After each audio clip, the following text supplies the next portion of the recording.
할렐루야, 반갑습니다. 매일 아침마다 무슨 인사를 해야 할까 참 고민이기도 한데요. 뭐가 필요하겠습니까? 이 아침부터 또 이 큐티로 시작하려고 하시는 분들 그저 축복합니다. 하나님께서 우리의 삶 가운데 또 은혜 베푸시기를 간절히 소망합니다. 자, 오늘 본문에서 사도 바울은 우리 그리스도인들의 삶의 정체성에 대해서 좀 가르쳐주고 있는 것 같습니다. 먼저 사도 바울은 감사의 고백을 하고 있는데요. 14절 말씀 한번 보십시오. 항상 우리를 그리스도 안에서 이기게 하시고 우리로 말미암아 각 처에서 그리스도를 아는 냄새를 나타내신 하나님께 감사하노라 하고 말씀하죠. 첫 번째의 감사의 내용은 뭡니까? 항상 우리를 그리스도 안에서 이기게 하신다라는 거죠. 이게 어떤 의미일까요? 우리에게 어떤 부족함이나 실패나 허물이나 실수가 없다라는 그런 말일까요? 그렇지 않습니다. 때때로 우리는 우리 자신에 대해서 깊이 실망하기도 하고 또 더 크게 가면 절망을 느끼기도 하죠. 그러나 하나님께서는 이런 상황 가운데서도 우리를 이기게 하신다라는 겁니다. 특히 그리스도 안에서라고 말하는데요. 그리스도 안에서 무슨 뜻입니까? 하나님께서 계획하신 대로 우리를 끌어가신다라는 거예요. 그러니까 이 일에 있어서 하나님께서는 예수 그리스도로 말미암아 이 온전한 것을 성취하셨던 것처럼 우리에 대한 그 계획들도 결코 실패하지 않으신다라는 것을 보여주는 거죠. 우리가 잘 알고 있는 것처럼 지금 사도 바울은 고린도 교회로 인해서 큰 어려움을 겪고 있지 않습니까? 고린도 교회에 일어나고 있는 문제들을 보면 요새 말로 그냥 목회 실패한 거라고 할 수 있죠. 하나님의 말씀을 그렇게 잘 전했는데도 결국은 열매를 맺지 못한 거잖아요. 그 뜻 가운데 서지 못했던 거잖아요. 여기에 대해서 실망하고 좌절할 수 있단 말입니다. 그러나 지금 사도 바울은 어떻다고요? 좌절하는 게 아니라 감사한다라는 거죠. 왜 그렇습니까? 결국은 하나님께서 세워가실 것을 알기 때문인 거예요. 그 다음 또 보십시오. 이제 무엇으로 또 감사한다고 말씀합니까? 우리로 말미암아 그리스도를 아는 냄새를 나타내신 하나님께 감사한다. 그리스도를 아는 냄새. 좀 특별한 표현이죠. 여기서 안다라는 것, 그리스도를 아는 냄새라고 할 때 여기서 안다라는 것은 우리가 앞서서 생각해봤던 것처럼 단순한 지식적인 알미 아니라 인격적인 교제와 동행함을 의미하는 겁니다. 이러한 알, 하나님 예수 그리스도와의 관계 속에서 예수 그리스도를 아는 냄새, 이 냄새는 뭐냐면 그 당시에 로마의 풍습을 보면요, 전쟁에서 승리하고 돌아온 개선 장군 있지 않습니까? 그 개선 장군이 행렬을 할 때에 개선 장군을 빛내기 위해서 향을 피운다고 그래요. 많은 향을 풍겨서, 그래서 이제 이 개선 장군을 더 영광스럽게 드러내는 거죠. 더 빛내는 데 의미가 있다라는 겁니다. 이런 배경을 두고 지금 냄새라는 표현을 하고 있는 거예요. 우리에게 있어서 개선 장군은 누굽니까? 바로 예수 그리스도죠. 바로 예수 그리스도를 드러내는 데에 의미가 있다라는 거죠. 이런 일에 쓰임받고 있다라는 것, 그것이 바로 감사한 일이다라고 고백을 하고 있는 겁니다. 그러면서 우리 그리스도인들의 정체성이 무엇인지에 대해 15절에서 말씀을 하고 있습니다.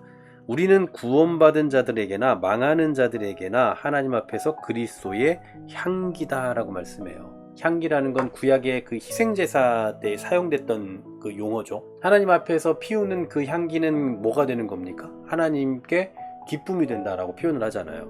우리 그리스도인들의 삶은 바로 하나님 앞에 이런 향기인 겁니다. 너무나 아름다운, 하나님께서 보시기에 좋은, 하나님께서 기뻐하실 만한 그런 향기.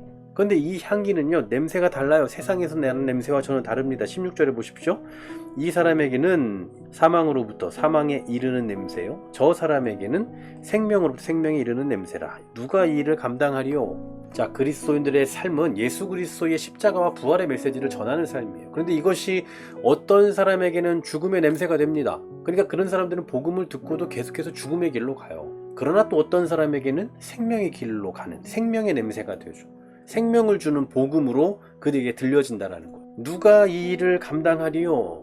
복음을 전하는 이 사역이 참으로 중요하고 막중한 사명이라는 것은 알지만 과연 누가 이것을 감당할 수 있겠느냐라는 거예요. 영원한 생명과 영원한 사망을 이렇게 가르는 그 역할을 하는 건데, 이 두 가지를 가르는 이 너무 중대한 역할을 하는 게 바로 복음인데, 이걸 과연 누가 감당할 수 있겠느냐. 너무나 묵직한 사명이다라는 것을 말해주고 있는 겁니다. 그러면서 사도 바울은 다시 자신과 그 당시 거짓 사도들을 구별을 하고 있어요. 17절에 보시면 우리는 수많은 사람들처럼 하나님의 말씀을 혼잡하게 하지 아니하고 순전함으로 하나님께 받은 것 같이 하나님 앞에서 그리스도 안에서 말한다라고 말씀하죠. 그 당시 거짓 사도 또 거짓 선지자들의 특징은 뭡니까? 하나님의 말씀을 혼잡하게 하는 거예요. 혼잡하게 한다라는 것은 그 당시 상인들이 쓰는 용어입니다. 장사꾼들이 포도주에 물을 섞어서 파는 그런 행위랑 똑같은 거예요. 그러나 참된 사도는 어떻다고요? 순전한 말씀을 전한다라는 겁니다. 하나님의 말씀을 그대로 전한다라는 사실이죠. 자, 오늘 말씀을 통해서 우리가 알 수 있는 건 결국 뭐겠습니까? 이 온전한, 이 순전함으로 하나님께 받은 것 같이 하는 이 복음, 이 말, 이것을 증언해내는 그 역할을 감당해야 되는 자가 누구라는 거예요? 바로 저와 여러분이다 라는 사실이죠. 그리스도를 아는 냄새를 나타내시는 하나님, 그리고 그리스도의 향기로 존재하는 우리들, 사망의 냄새 또는 생명의 냄새를 가르는 이 위대한 복음을 증언해내야 할 사람이, 그 존재가 바로 저와 여러분이고, 우리에게 있어서의 이 복음의 어떤 그 무게라고 한다면 17절에서 말씀하고 있는 것처럼 순전함으로 하나님께 받은 것 같이 말하는 것, 바로 그런 자세로 나아가는 게 이 시대의 진정한 복음 사역자들의 자세여야 한다라는 사실입니다. 저는 오늘 본문에서 정말 중요한 다시 한번 좀 생각해 보고 싶은 중대한 단어가 있어요. 바로 그리스도를 아는 냄새. 첫 번째 그리스도를 아는 냄새, 그 다음에 두 번째로는 그리스도의 향기. 그리스도의 향기. 이 두 가지, 이거 누가 감당하겠습니까? 바로 저와 여러분이죠. 그리스도를 아는 냄새로 살아가는 저와 여러분, 그리고 그리스도의 향기로 살아가는 저와 여러분. 오늘 하루도 또 우리의 일평생 그리스도인으로 살아가는 우리의 모든 그 삶 속에서 이러한 향기, 이러한 냄새를 드러내야 하는 그 위대한 사명을 가지고 있다는 걸 잊지 않았으면 좋겠습니다. 여러분의 삶의 자리에서, 회사에서, 또 우리의 가정에서 그리스도를 아는 냄새, 그리스도의 향기를 얼마나 드러내고 살아가십니까? 우리의 삶의 모든 영역에서 이런 아름다운 향기를 드러내는 그 복음 전파자로서, 그냥 우리가 굳이 말하지 않아도 우리를 통해서 그리스도가 드러날 수 있는 이러한 놀라운 신앙인의 삶을 살아가는 저와 여러분들에게 간절히 소망합니다. 하나님 감사합니다. 우리를 그리스도를 아는 냄새로, 그리스도의 향기로 불러주셨는데, 이 무게는 누가 이 일을 감당하리요? 라고 할 만큼 너무나도 묵직한 무게임을 잊지 않았으면 좋겠습니다. 오늘도 우리는 그 무게를 안고 세상을 살아갑니다. 하나님, 감당할 수 있는 능력을 주시고, 오늘도 복음 사역자로서, 복음 전파자로서, 그리스도를 아는 냄새, 그리스도의 향기로서의 그 온전한 삶을 살아낼 수 있는 우리 모두가 되게 하여 주시옵소서.